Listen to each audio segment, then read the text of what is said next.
오늘 새벽 우리에게 주신 하나님의 말씀은 베드로전서 3장입니다.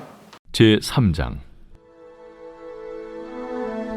아내들아, 이와 같이 자기 남편에게 순종하라. 이는 혹 말씀을 순종하지 않는 자라도 말로 말미암지 않고 그 아내의 행실로 말미암아 구원을 받게 하려 함이니, 너희의 두려워하며 정결한 행실을 봄이라.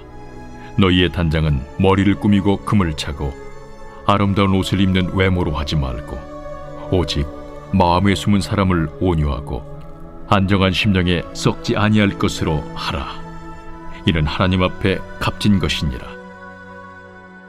전에 하나님께 소망을 두었던 거룩한 부녀들도 이와 같이 자기 남편에게 순종함으로 자기를 단정하였나니, 사라가 아브라함을 주라 칭하여 순종한 것 같이 너희는 선을 행하고 아무 두려운 일에도 놀라지 아니하면 그의 딸이 된 것이니라. 남편들아, 이와 같이 지식을 따라 너희 아내와 동거하고 그를 더 연약한 그릇이요 또 생명의 은혜를 함께 이어받을 자로 알아 귀히 여기라. 이는 너희 기도가 막히지 아니하게 하려 함이라.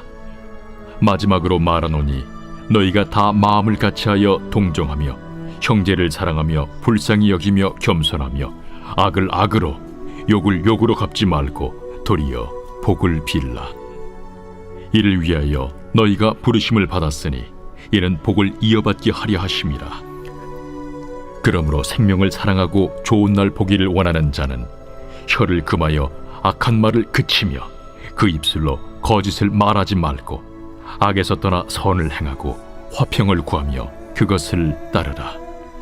주의 눈은 의인을 향하시고 그의 귀는 의인의 간구에 기울이시되 주의 얼굴은 악행하는 자들을 대하시느니라 하였느니라. 또 너희가 열심으로 선을 행하면 누가 너희를 해하리요? 그러나 의를 위하여 고난을 받으면 복 있는 자니, 그들이 두려워하는 것을 두려워하지 말며 근심하지 말고 너희 마음에 그리스도를 주로 삼아 거룩하게 하고, 너희 속에 있는 소망에 관한 이유를 묻는 자에게는 대답할 것을 항상 준비하되 온유와 두려움으로 하고 선한 양심을 가지라. 이는 그리스도 안에 있는 너희의 선행을 욕하는 자들로 그 비방하는 일에 부끄러움을 당하게 하려 함이라. 선을 행함으로 고난받는 것이 하나님의 뜻일진데 악을 행함으로 고난받는 것보다 나으니라.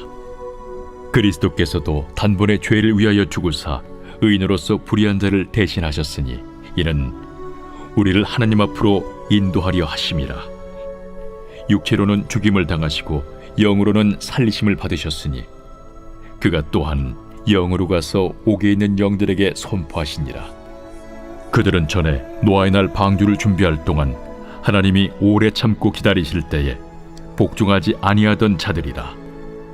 방주에서 물로 말미암아 구원을 얻은 자가 몇 명뿐이니 겨우 8명이라.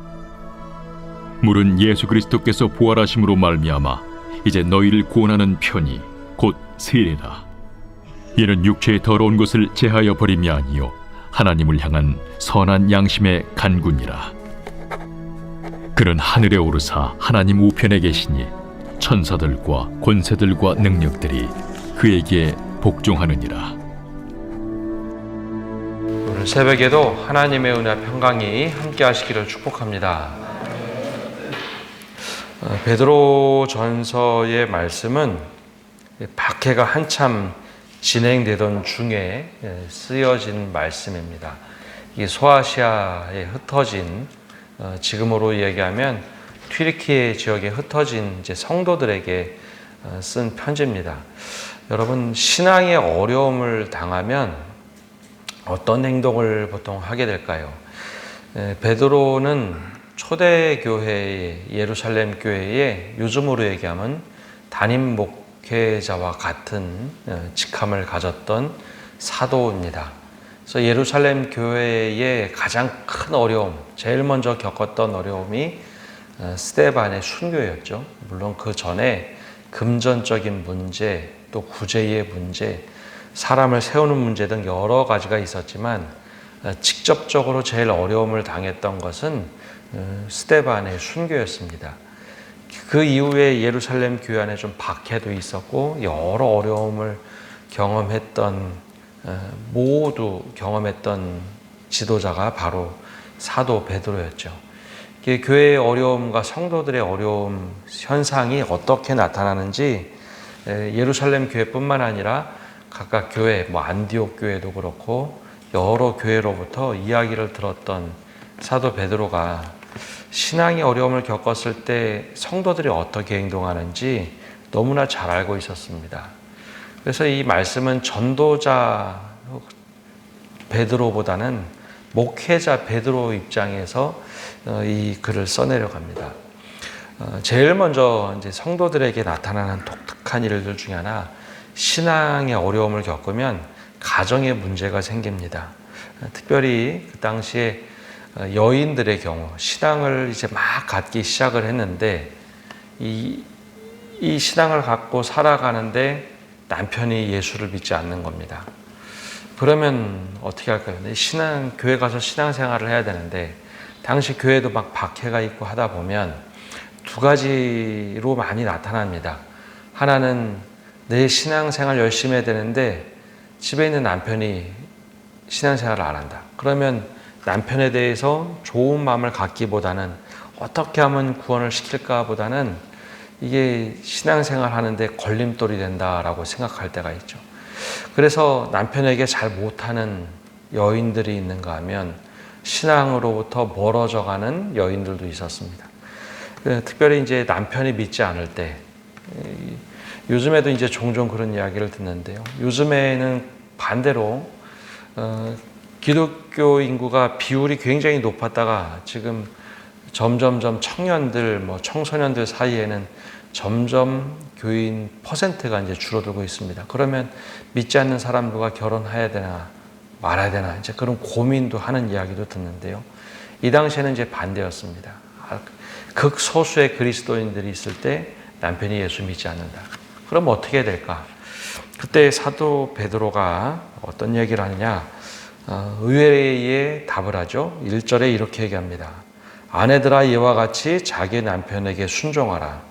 이는 혹 말씀을 순종하지 않는 자라도 말로 말미암지 않고 그 아내의 행실로 말미암아 구원을 받게 하려 함이니. 가족이 전도하기 제일 어려운 사람들 중에 하나입니다. 왜냐하면 가족은 내가 말씀을 많이 알고 있다고 해서 그 말씀을 내가 막 가르치거나 할 수 있지 않기 때문이죠.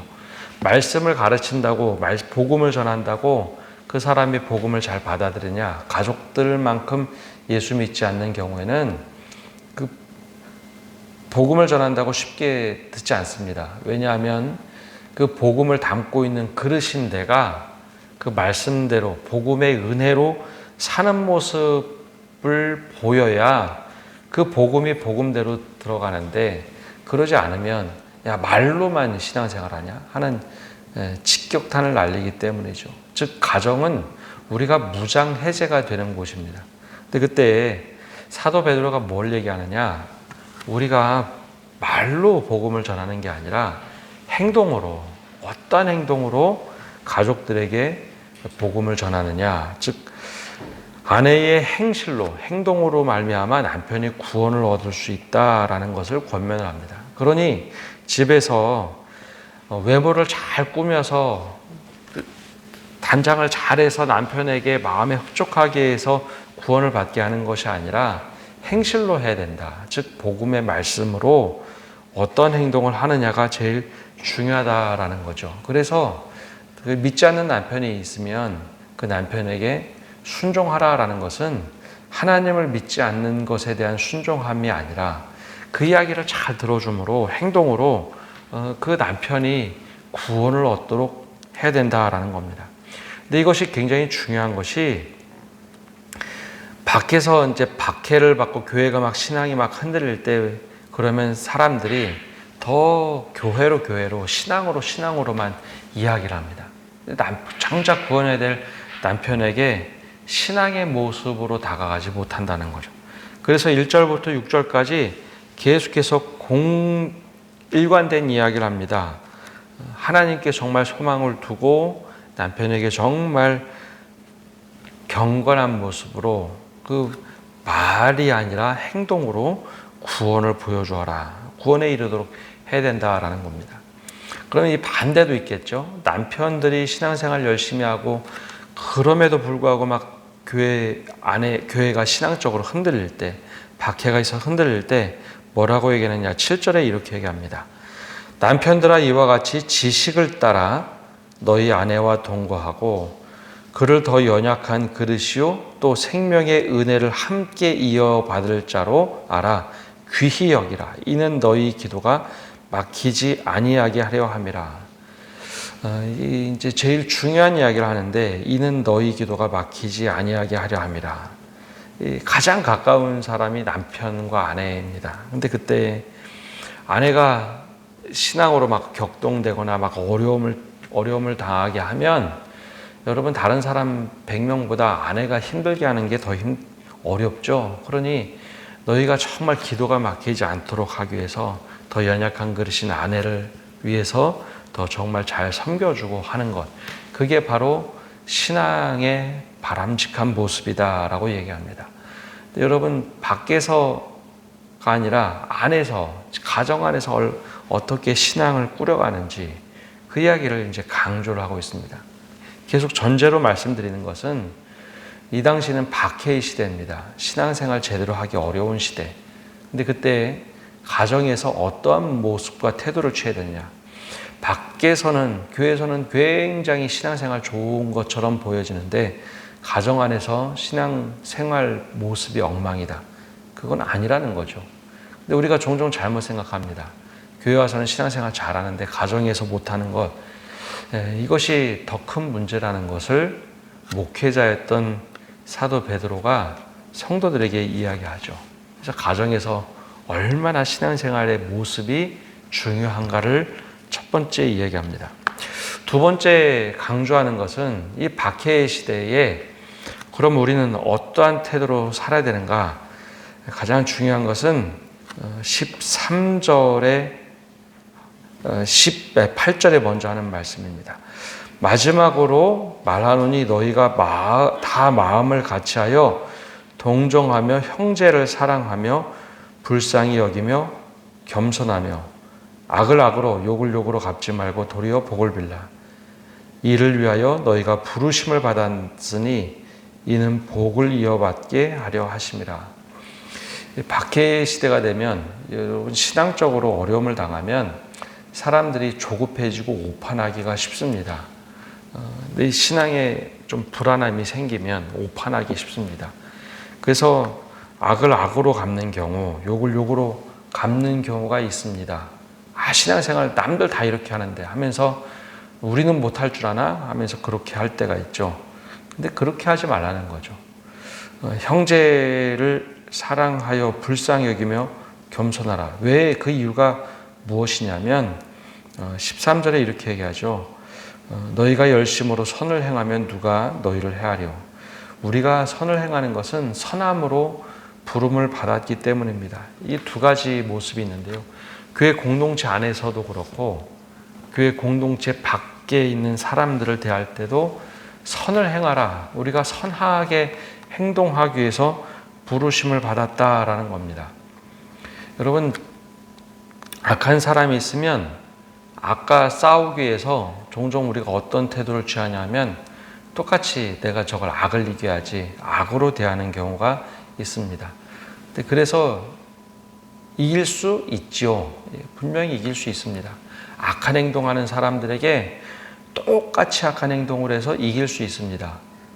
그리고 그런데 결과적으로 보면 여러분 악과 싸우기 위해서 더 큰 악으로 악을 이기면 이기는데 어떤 결과가 있느냐?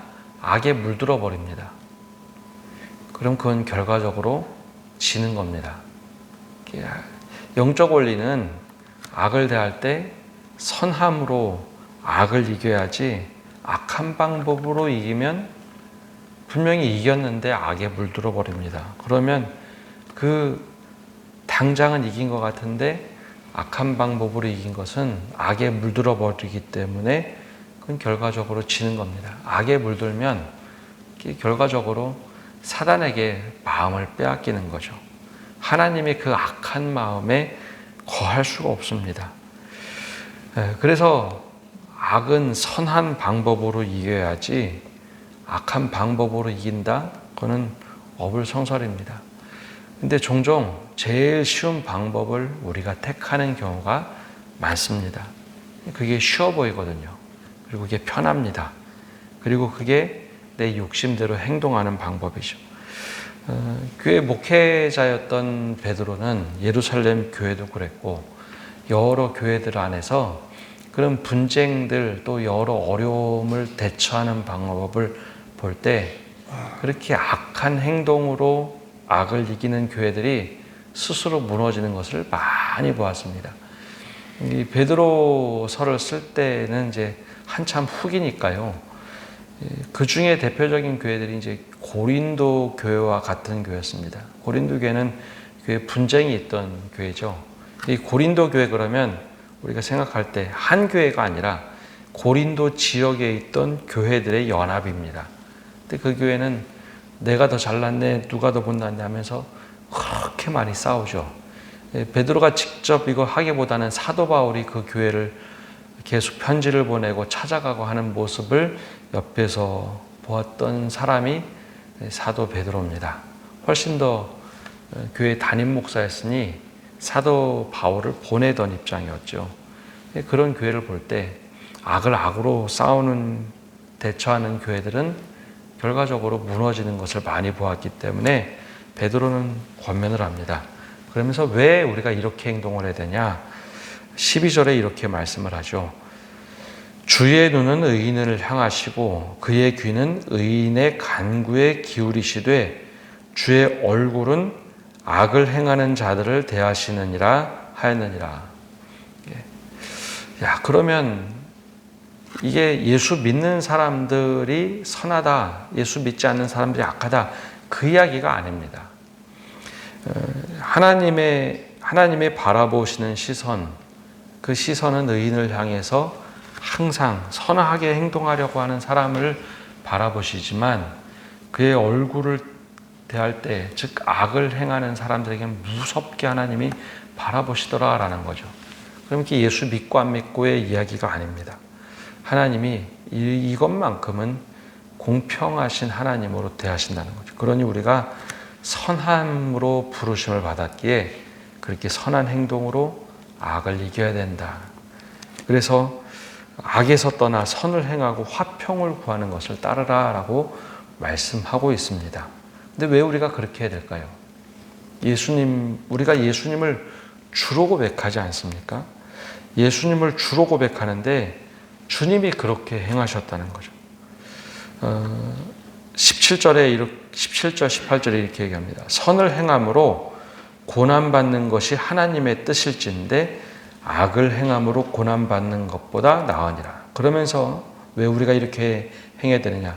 그리스도께서 단번에 죄를 위하여 죽으사 의인으로서 불의한 자를 대신하셨으니 이는 우리를 하나님 앞에서 인도하려 하심이라. 육체로는 죽임을 당하시고 영으로는 살리심을 받으셨으니 그가 또한 영으로 가서 옥에 있는 영들에게 선포하시니라.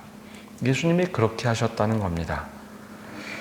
단번에 죄를 위하여 죽으셨는데 의인으로서 불의한 자를 대신하셨으니 우리도 그렇게 행하는 것이 마땅하다라는 거죠.